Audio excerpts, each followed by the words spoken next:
Hello and welcome to City Edition, the City of Bend's video news magazine. I'm Justin Feinstone.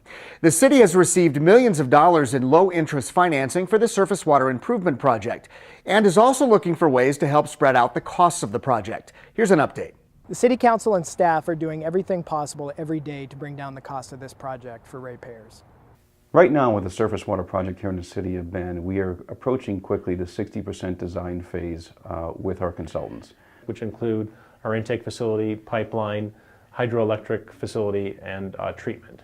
Each phase of this project and each of the design phases is very, very complicated, all the way from intake, all the way down to the hydro generation facility, and most importantly, the water treatment facility.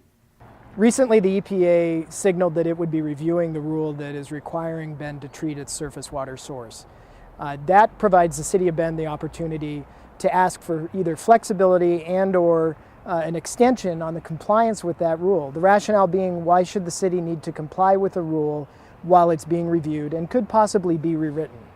The key thing for the city is to go ahead and move forward with the project, continuing with the design phases, while simultaneously on a parallel path looking at a potential variance for the treatment plant option only.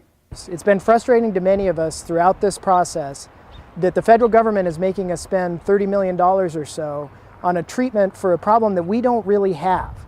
And so what this does is provides the possibility of regulatory flexibility to allow us to keep that source at a lesser cost. We'd like to be able to spread that cost out with the cost of the pipeline project, the hydro generation project.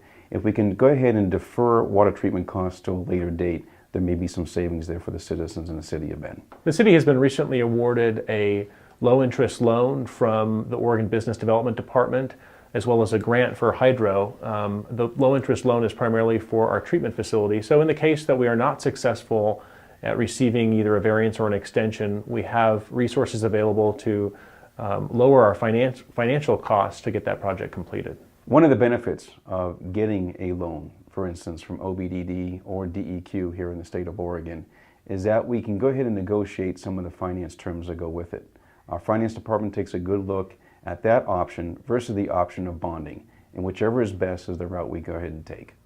The $750,000 of the $18 million is an outright grant that allows us to construct the hydroelectric facility.